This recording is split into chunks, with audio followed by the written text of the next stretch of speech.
आज की जो हमारी कहानी है वो है यूपी वाराणसी से। इसका जो ईमेल है हमें 1 महीने पहले रिसीव हो गया था। हमने कहानी पढ़नी शुरू करी, काफ़ी डिटेल में सब कुछ लिखा गया था। हमने पढ़ना शुरू किया।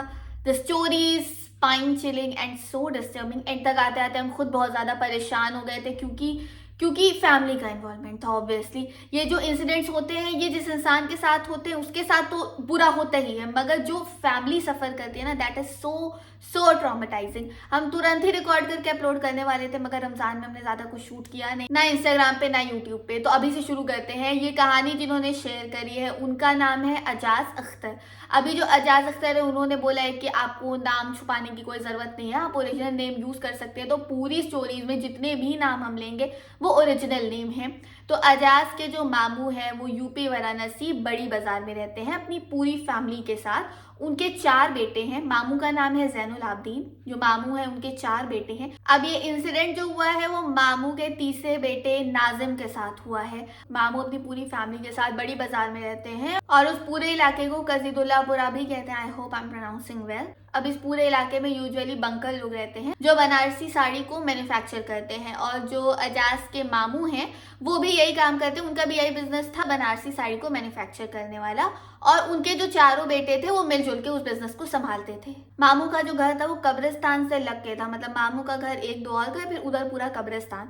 अब जो नाजिम भाई हैं उनके तीसरे बेटे, उन पे बहुत ज्यादा कोई वर्क का प्रेशर या ऐसा कुछ नहीं था। उनको काफी ज्यादा फ्रीडम थी, उन पे बहुत ज्यादा प्रेशर नहीं था क्योंकि बड़े 2 भाई सब कुछ संभाल रहे थे। वो तीसरे नंबर पे थे तो बहुत ज्यादा प्रेशर, वर्कलोड या उनको बहुत ज्यादा ऐसा पुश नहीं किया जाता कि जाके काम करो। उनको बहुत ज्यादा लाड प्यार और ऐसे फ्रीडम से पाला गया था। या फिर कह सकते हैं कि जो मामू और उनके 2 बड़े बेटे थे वो काम में इतने ज्यादा मसरूफ थे, इतने ज्यादा बिजी थे कि वो नाजिम भाई पे बहुत ज्यादा ध्यान दे नहीं पाए। तो नाजिम भाई बचपन से ही बहुत ज्यादा शॉर्ट टेम्पर्ड थे वो, और उन पे बहुत ज्यादा ध्यान नहीं दिया गया, इसलिए वो हमेशा बाहर से लड़ाई झगड़ा मारपीट करके आते थे। बहुत ही ज्यादा शॉर्ट टेम्पर्ड थे, बहुत जल्दी उनको गुस्सा आ जाता था, और इसी चक्कर में हमेशा उनकी बाहर किसी ना किसी से लड़ाई झगड़ा होता ही रहता था। ऐसा ही शॉर्ट टेम्पर्ड वाला जो सीन था ये हम बचपन का बता रहे हैं, मगर फिर बड़े होते होते उनके अंदर काफी ज्यादा चेंजेस आए। अपने अर्ली 20s में उन्होंने बहुत अच्छी, उनको बॉडी बिल्डिंग का बहुत ज्यादा शौक था नाजिम भाई को, तो उन्होंने अपने अर्ली 20s में बहुत अच्छी बॉडी बनाई थी। And he so good looking and handsome. और धीरे धीरे करके बड़े होते होते उनका जो गुस्सा था, शॉर्ट टेम्पर्ड वो इतने ज्यादा थे, वो भी बहुत कम होने लगा था।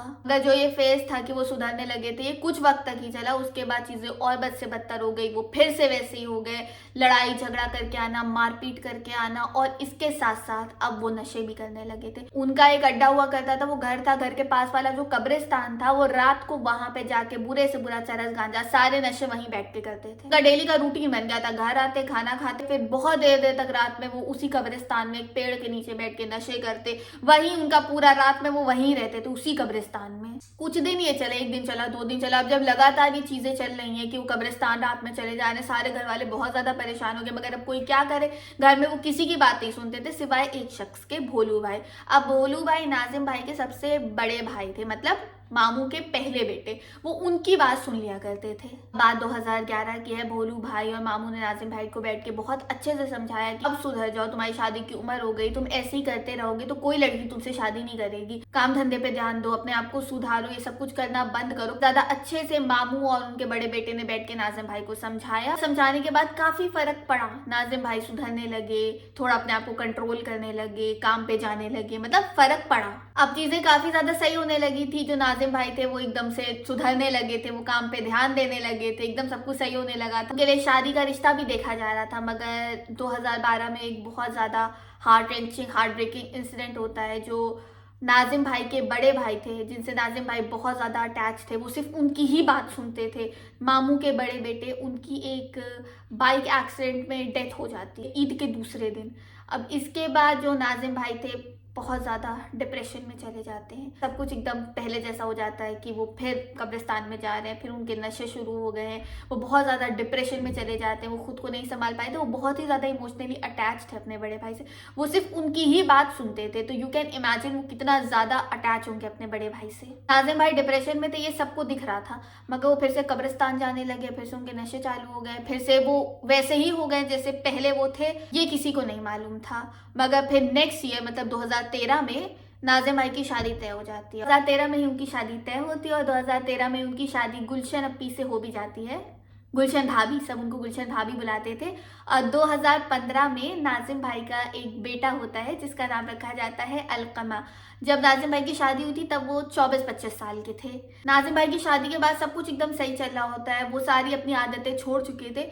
मगर अलकमा के होने के बाद नाजिम भाई और जो गुलशन भाभी थी उनके बीच में बहुत ज़्यादा लड़ाई झगड़ा होने लगता है, बहुत ज़्यादा, बहुत गंदे लेवल का लड़ाई झगड़ा होने लगता है। और एक बार तो नाजिम भाई ने गुलशन भाभी को बहुत ज़्यादा मारपीट दिया, बहुत बहुत ज़्यादा मार दिया था, जिसकी वजह से जो गुलशन भाभी थी वो अलकमा को लेके अपनी मम्मा के पास चली जाती हैं, वो घर छोड़ के चली जाती हैं। नाजिम भाई इधर फिर से अकेले रह गया। अब अकेले रहने की वजह से वो फिर से डिप्रेशन में चले गए और चीज़ें फिर से वैसी ही हो गई। अब वो फिर से देर रात तक उसी कब्रिस्तान, उसी पेड़ के नीचे बैठने लगे, वहीं वो नशे करने लगे, वहीं देर देर रात तक वो रुकने लगे। सब कुछ फिर से वैसा ही हो गया। मामू से नाजिम भाई की ऐसी कंडीशन देखी नहीं जा रही थी, तो उन्होंने गुलशन भाभी से बात करी, उन्होंने पूरा ट्राई किया, दोनों के बीच में उन्होंने सुलह करवाई और अब गुलशन भाभी फिर से अपने बेटे के साथ आके नाजिम भाई के साथ रहने लगी। मगर इस बार नाजिम भाई नहीं सुधरे थे। सुधरे क्या थे, इस बार चीजें कुछ अलग ही होने लगी।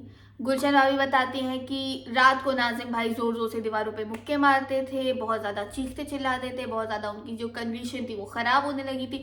वो खुद से ही बातें करते थे, वो दीवारों पे मुक्के मारते थे और चिल्लाते थे, मेरे पीछे कोई है, मेरे पीछे कोई लड़की पड़ी है। पहले पहले गुलशन भाभी सबको बताती तो उनकी बात को सब बहुत लाइटली लेते, कोई ध्यान नहीं देता। मगर फिर धीरे धीरे जब सिचुएशन और ज़्यादा क्रिटिकल होने लगी, सबने खुद नोटिस करना शुरू किया, तब सबने उनकी बात पे यकीन किया। अब जब सिचुएशन इतनी ज़्यादा क्रिटिकल होने लगी तो जो मामू थे उन्होंने मौलवी साहब को दिखाया। मौलवी साहब ने बोला कि नहीं, ऐसी कोई बड़ी बात नहीं है, बस इनको कब्रिस्तान मत जाने दीजिए, बाकी सब सही हो जाएगा। अभी सब लोग नाजिम भाई को बैठ के समझा रहे हैं कि मत जाओ, क्या ज़रूरत है तुमको जाने की, तुम वहाँ जाके इतना ज़्यादा परेशान हो जाते हो। मगर नाजिम भाई बोले मैं नहीं जाना चाहता हूँ, मैं खुद नहीं जाना चाहता हूँ, मैं कैसे चला जाता हूँ मुझे खुद नहीं पता है। उनका सर फट रहा है, उनकी बॉडी फट रही है इधर से, उन्हें कुछ समझ नहीं आ रहा है वो कैसे चले जा रहे हैं, उनके साथ क्या हो रहा है।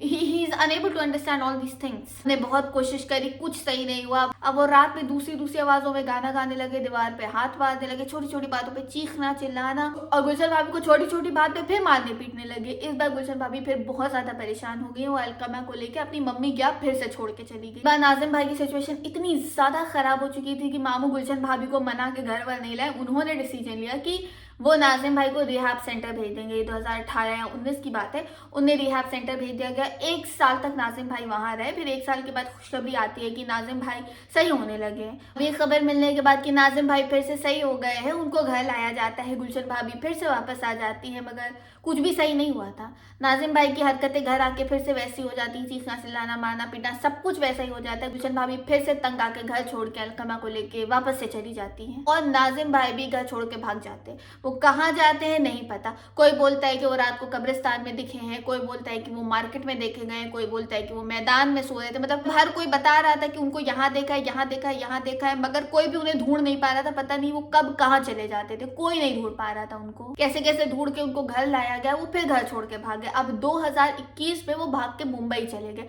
उस टाइम पे जो ये अजाज थे जिन्होंने कहानी हमसे शेयर करी है, वो मुंबई में रहते थे। तो मुंबई में कैसे कैसे करके उन्होंने फिर से जो नाजिम भाई हैं उनको वापस से वाराणसी उनके घर पे भेजा, मगर फिर वो भाग गए अपने घर से।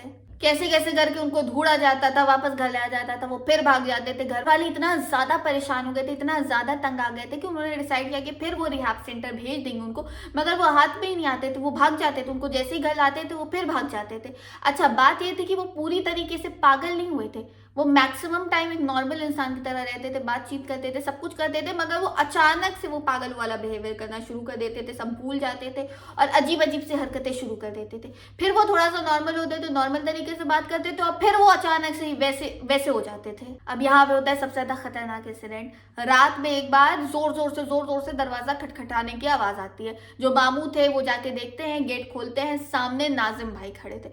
नाजिम भाई गेट खोलते ही मामू पे हावी हो जाते हैं, मामू को मारने पीटने लगते हैं बहुत ज्यादा। वो मामू को मारते जा रहे थे। आवाज सुन के मोमानी नीचे आती है, वो मोमानी को भी मारने लगते हैं। वो जैसे ही मोमानी नाजिम भाई को रोकना चाहती है, वो मोमानी को भी मारते हैं। मतलब जो नाजिम भाई थे वो अपने अम्मा बाबा दोनों को मारने लगे, बहुत जोर से, बहुत बुरी तरीके से मारने लगे। आवाज सुन के 3rd फ्लोर पे जो 2 और भाई रहते थे वो जल्दी से नीचे आते हैं, नाजिम भाई से मम्मी पापा को छुड़वाते हैं, मारते पीटते जो भी है। नाजिम भाई वहीं गेट से फिर से भाग जाते हैं। जो मामू थे उनके बहुत ज्यादा चोट लगी थी, उनके पूरे सर से खून बह रहा था। जो मोमानी थी उनके बहुत ज्यादा चोट लग गई थी। ये सब होने के बहुत दिन के बाद नाजिम भाई फिर से घर आए, मगर इस बार जो दूसरे बड़े भाई थे उन्होंने उनको घर में एंटर होने से ही मना कर दिया, क्योंकि अगेन नाजिम भाई बहुत ज़्यादा गुस्से में थे और फिर वो घर में आते, फिर से वो वही मारपीट करते। तो नाजिम भाई ने एकदम उन्हें घर से निकाल दिया, वही निकाल दिया। वो रिहाब सेंटर भेजने को भी नहीं तैयार थे, क्योंकि एक तो मोहल्ले में बहुत ज़्यादा बेइज्जती हो चुकी थी, नाजिम भाई पे इतनी ज़्यादा पुलिस कंप्लेंट्स हो चुकी थी, वो दिन तक थाने में भी थे मगर फिर वो वहाँ से भाग गए। जो भी हुआ मतलब नाजिम भाई एकदम आउट ऑफ कंट्रोल थे। और अब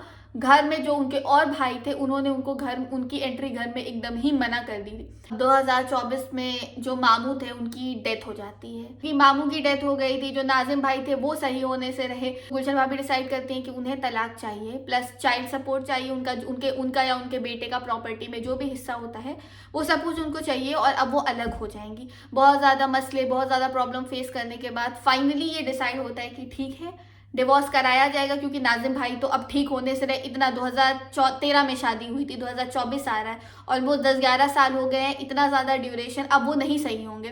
तो तलाक का डिसाइड होता है। मगर ये भी डिसाइड होता है कि जो अलकमा है वो अपनी दादी मतलब मोमानी के पास रहेगा। पहले तो गुलशन भाभी काफ़ी ज़्यादा मना करती है, मगर फिर बाद में वो मान जाती हैं। तो डिसाइड ये होता है प्रॉपर्टी में हिस्सा है गुलशन भाभी का, वो उनको दिया जाएगा।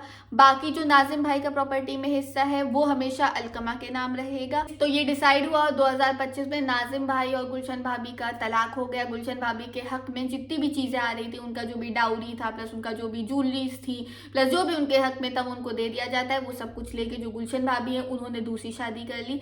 जो अलकमा है उनको नाजिम भाई के जो बड़े भाई हैं हाशिम भाई, उन्होंने अडॉप्ट कर लिया। उनकी कोई औलाद नहीं थी तो उन्होंने अलकमा को अडॉप्ट कर लिया।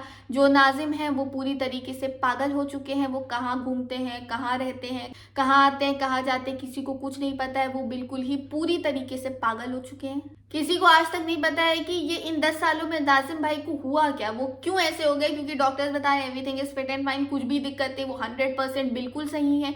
जो मौलवी या फिर बाबा लोग हैं वो बोल रहे हैं कि उनके ऊपर जिन या फिर किसी जिन्नात या फिर मतलब किसी चीज़ का साया है। नहीं पता, आज तक नहीं पता चल पाया कि उनको हुआ क्या है, क्योंकि अपने अर्ली 20s में वो शॉर्ट टेम्पर्ड थे। मगर ऐसा कोई मसला नहीं था, वो नशे करते थे, वो शॉर्ट टेम्पर्ड थे। मगर ये सब कुछ क्या हो गया, why he started doing all those things, नहीं पता है। अभी कुछ महीने पहले नाजिम भाई फिर से अपने घर आए हुए थे। He is looking like a skeleton. वो बहुत ज़्यादा कमज़ोर हो चुके थे। मतलब जस्ट इमेजिन एक लड़का जो अपने अर्ली 20s में जिन्हें बहुत ज़्यादा बॉडी बनाने का शौक था, वो बॉडी बिल्डिंग करते थे। He is so smart, he is so good looking, और 10 सालों में क्या हो गया। उन्होंने पूछा कि आपका पोता और आपकी बहू कहाँ है। ऑब्वियसली मोमानी स्टार्टेड क्राइंग। उन्होंने बोला कि गुलशन ने तो दूसरी शादी कर ली, गुलशन तो हमेशा के लिए चली गई, अलकमा हमारे साथ रहता है। उन्होंने अलकमा को बुलाया, अलकमा को नाजिम भाई से मिलवाया। उसके बाद वो बहुत ज़्यादा इमोशनल हो गए, बहुत ज़्यादा शॉक्ड और कंफ्यूज खड़े थे। थोड़े टाइम के बाद उन्होंने फिर से पूछा कि अब्बा कहाँ पे हैं। मोमानी फिर से रोने लगी। उन्होंने कहा अब्बा तो ख़त्म हो गए। फिर वो एकदम इमोशनली एकदम शॉक्ड खड़े थे वहीं पे। फिर थोड़े टाइम के बाद वो बोलते हैं कि बहुत तेज़ भूख लगी है, कुछ खाने को दे दीजिए। मोमानी उनको बैठाती हैं, वो अंदर खाना लेने जाती हैं। जब वो अंदर से खाना लेके आती हैं तो नाजिम भाई नहीं थे वहाँ पे। नाजिम भाई फिर कहीं चले गए थे। वो कहाँ चले गए थे नहीं पता। उनकी क्या मेंटल स्टेट, क्या मेंटल कंडीशन है इस वक्त पे किसी को कुछ नहीं पता। नाजिम भाई उसके बाद अभी तक घर लौट के आए ही नहीं है। Actually this is so disturbing. मतलब यार, नाजिम भाई के साथ जो हुआ वो हुआ, मगर इमेजिन उनकी फैमिली कितना ज़्यादा, उनकी मम्मा ने सफ़र किया है, कितना ज़्यादा मामू ने सफ़र किया, उनके भाई। हाँ, I really have no idea कि नाजिम भाई को क्या हुआ। मगर अगर सिर्फ वो एक हंसी मजाक के चक्कर में वो जो कब्रिस्तान चले जाते थे, वहाँ पे उनका अड्डा था, वहाँ पे वो पूरा वक्त बिताते थे, रात में रहते थे, उसके बाद अगर उनके ऊपर कुछ साया जिन्नात जो भी था वो हुआ और उसके बाद उनके साथ इतना सब कुछ, जैसे इमेजिन हम लोग कितनी सारी चीज़ें कर ले जाते हैं और उसके कितने बड़े, कितने बुरे, कितने घटिया कॉन्सिक्वेंसेस होते हैं। Okay, so it's my humble request कि किसी के फोर्स करने पे, हंसी मजाक में, बस ऐसे ही मज़े मज़े में कोई भी गलत कदम मत उठा लिया करें। आप इस चीज़ पे भरोसा करो, बिलीव करो, नहीं करो, it's totally depend on you. But मजाक मत उड़ाओ या फिर इन चीज़ों को मजाक में मत लो। So that's it for today's video. Yeah, let me clear one thing. ये जो पूरा ही हमारे YouTube का चैनल है ये सिर्फ हॉरर स्टोरीज पे बेस्ड नहीं है। You can share anything, like anything, any of your story जो आपको लगता है कि शेयर होनी चाहिए, लोगों को पता चलनी चाहिए। आप कोई भी स्टोरी शेयर कर सकते हो, specially all my girls. Horror stories नहीं, इट कैन बी एनीथिंग। कोई आपको स्टॉक कर रहा है, आप कैसे बच के निकले, I mean simply I am saying कि सिर्फ हॉरर स्टोरीज ही नहीं, you can share anything, any kind of story जो आपको लगता है कि दूसरे लोगों तक नहीं चाहिए या उन तक ये चीज़ें पहुंचनी चाहिए। यू कैन शेयर एनीथिंग, कुछ भी क्रीपी, कुछ भी अजीब सा, अलग सा, कोई भी incident, you can share anything. Okay, so I am waiting for your emails as well as DMs. तो स्टोरी कैसे शेयर करनी है, इंस्टाग्राम पे हमारा ईमेल ऊपर बायो में लिखा होगा, वहां से जाके लेना। हम मेंशन नहीं कर रहे, सब यहाँ पे इंस्टाग्राम वाले हैं और सबको पता है, उधर ऊपर लिखा है, उधर से जाके ले लीजिएगा। और या जल्दी से कमेंट करके बताओ कि स्टोरी कैसी लगी, और अगर कोई इंप्रूवमेंट है आप बता सकते हो, अगर कोई सजेशन है आप बता सकते हो, आप कुछ भी बता सकते हो, कमेंट करना ज़रूर। खुदा हाफिज़।